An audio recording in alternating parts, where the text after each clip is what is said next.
Herkese merhaba. Ekim ayına geldik ve ben de biraz kuzu göbeği mantarı tohumluk misal çalışması yapmak istedim. Şöyle ufak paketler hazırladım. Bunların her biri 100 gram. Bunları ben bir gün önce nemlendirdim, sterilize ettim.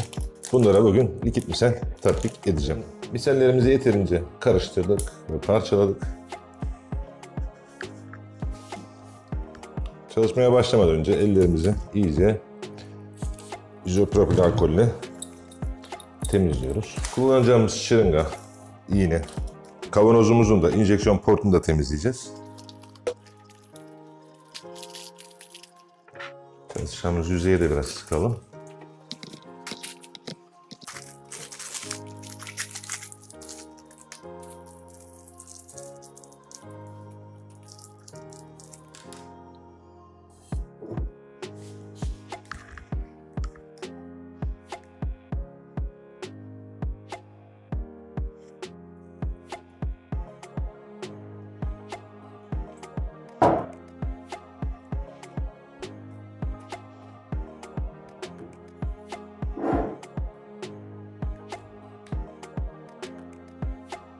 Şırıngamız hazır. İçinde yeterince miselyum var.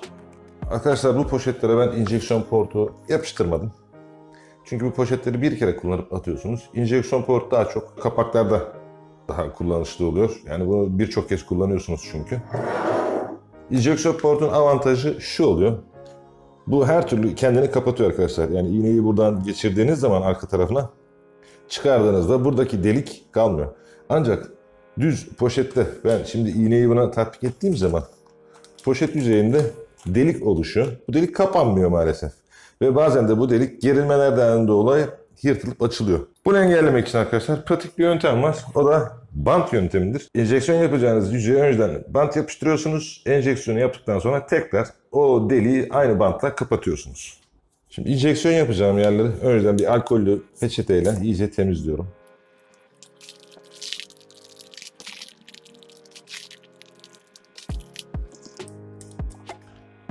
Tam şu ortaya kısmına bant yapıştırıyorum, bir adet. Hepsine.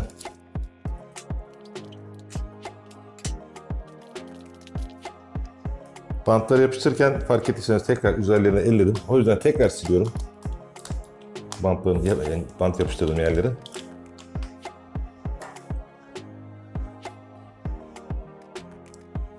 Şırıngamızı iyice çalkalıyoruz. Şimdi burada yaklaşık 9 cc almışım. Her birine 3'er cc yapacağım artık.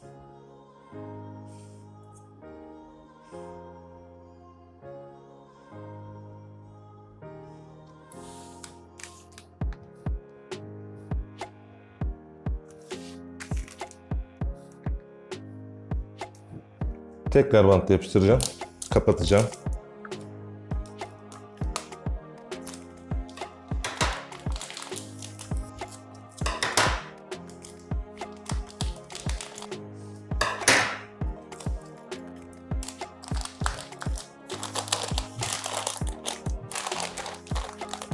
Evet, 3 poşetlerimizde aşılama işlemi tamamlandı.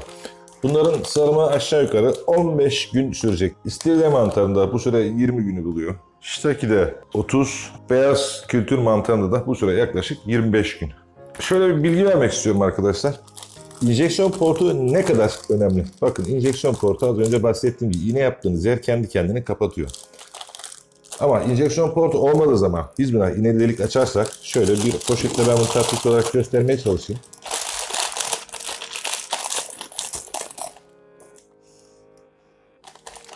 Bakın buradan iğneyi yaptım. Şurada iğne deliğini görüyorsunuz. Bu iğne deliği bazen işte içeriden gerilmelere maruz kaldığı zaman buradan parçalanıp yırtılıp gidebiliyor. Ancak biz buna bant yapıştırarak bunun önüne geçiyoruz. Enjeksiyon portu olmasa da olur. Yani poşet uygulamalarını ama kavanoz kapaklarında mutlaka enjeksiyon portu kullanmak gerekir. Poşetleri arkadaşlar hafif çalkalayacağım. Yani misallerin hepsine bulaşmasını sağlayacağım.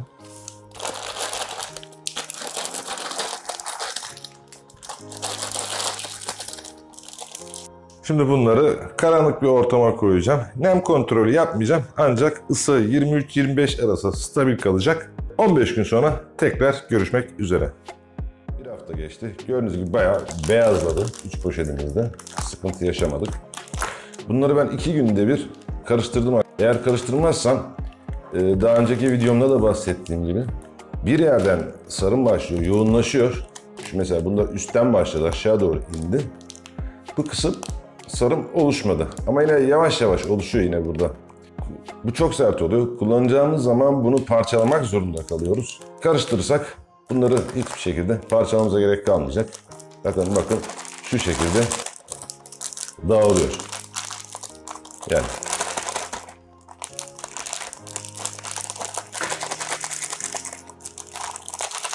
bunları toprağa haşlaması daha kolay olacak bu şekilde. Şöyle bir yakından bakalım.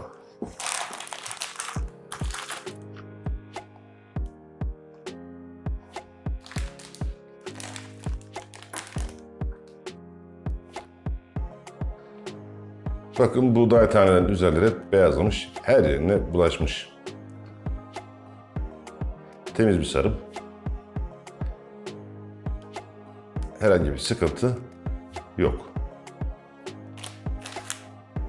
Bu tohumları artık istediğimiz zaman kullanabiliriz. Ya da buzdolabına atıp uzun bir süre saklayabiliriz. Ne zaman ihtiyacımız olursa o zaman çıkarabiliriz. Eğer buzdolabına koymazsak bu miseller büyümeye devam edecektir ve bembeyaz olacaktır bu. Tabii o zaman da bunları kullanırken tek tek ayırmak, parçalamak zorunda kalacağız.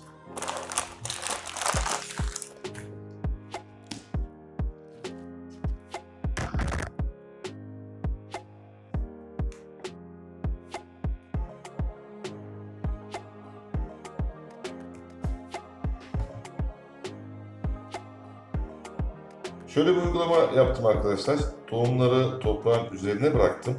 Bir kısmını da karıştırdım. Misallerin nasıl geliştiğini görmek için.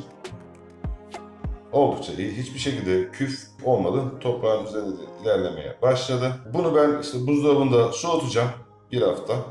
Ondan sonra dış ortama alacağım. Tabii bu arada ben bunu daha büyük ölçekli tepsilerde yapacağım. İnşallah başarılı olursak bir sonraki videoda da nasıl yaptım, neler yaptım onları anlatmaya çalışacağım. İzlediğiniz için teşekkür ederim. Hakkınızı helal edin. Görüşmek üzere.